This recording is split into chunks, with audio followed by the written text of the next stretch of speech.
พาบุญเหลือวิสุทโธที่อยู่ที่บวชอยู่นั่นก็อยู่อำเภอปากซองโคราชได้ป่วยเป็นเบาหวานมากตั้งแต่พ.ศ. 47-48มาเป็นมากขึ้นก็ช่วงปี50มาเปื่อยมาเป็นหนองเปื่อยเยิ่มแมงวันแมงวีเต้นตัวนี้ก็รักษามาหลายปีเอายาตัวใดมากินมาฉันแล้วก็ว่ามีตีดีๆโฆษณาดีๆหมดเอามาฉันแล้วมันก็บ่ดีขึ้นคนสุดท้ายนี่ก็มีพ่อตาแนะนำมาเอาผลิตภัณฑ์ตัวนี้ไปฉันมันก็ดีขึ้นตอนแรกก็ว่าจะได้ตัดขาทิ้งเพราะว่ามันเปื่อยหลายบวมขึ้นมันบ่หายเพราะว่าเอายาตัวอื่นมามันบ่ถือกับโรคพอมาฉันกับผลิตภัณฑ์ตัวนี้แล้วมันก็ดีขึ้นแล้วก็จะว่าแห้งแผลก็หายแห้งดีบ่เยอะคือเก่าร่างกายก็ผิดปกติ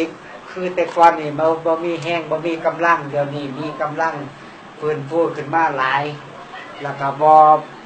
เที่ยบ่มีไอ้คือแต่ก่อนฉันเขาบ่ได้เดี๋ยวนี้ก็ฉันเขาได้มีกำลังมันสร้างขึ้นเราได้อยู่กับอาจารย์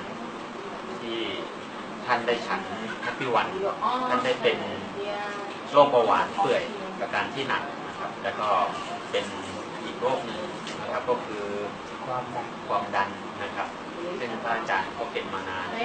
เบาหวานเปื่อยพระอาจารย์เป็นถึงท่านว่าจะได้ตัดนะครับพระอาจารย์ครับพระอาจารย์อยู่ที่วัดไหนนะครับอยู่วัดคลองนารามอยู่ที่โยมเรียกตื่นชื่อก็วัดบ้านนาฝายตำบลนาดี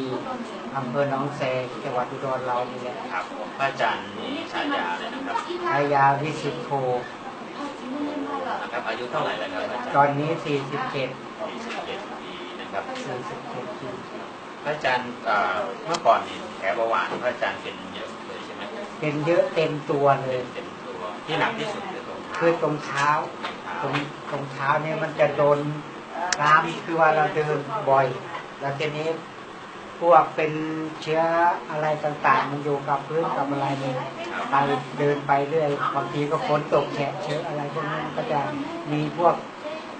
สารพวกนี้ขึ้นมาเพื่อนแล้วก็จะติดเชื้อติดอะไรเยอะพอมาฉัน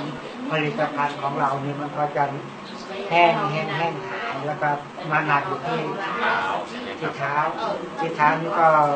เมื่อก่อนนี่เปื่อยเยอะใช่ไหมครับเปื่อยเยอะตอนนี้ก็เห็นความแตกต่างทั้งเปื่อยแล้วก็บวมเดินไปไหนไม่ได้เมื่อก่อนเดี๋ยวนี้สะดวกสบายแล้วแห้งเริ่มเป็นใหม่ๆแต่แผลมันก็เปื่อยเยอะวันตามตัวไปรักษาที่โรงพยาบาลศูนย์ของปากช่องโรงพยาบาลปากช่องมาก็ไม่หายตรงโน้นก็มีโยมแนะนำไปตรงโน้นตรงนี้ไปที่บุรีรัมย์ก็ไปรักษาก็ไม่หายแล้วก็กลับมาเป็นที่ขอนแก่นศูนย์ขอนแก่นนี้ก็ไม่หายไปที่จังหวัดหนองคายนี้ก็ไม่หายพอมาถึงจังหวัดอุดรนี่ก็ไม่หาย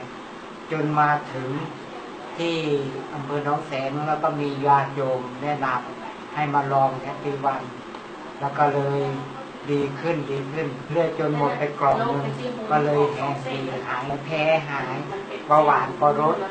ตอนนี้ก็เลยได้มาคุยกับท่านประธานที่ผลิตภัณฑ์ตัวนี้ขึ้นมาแล้วก็จะให้โยมได้รู้ว่า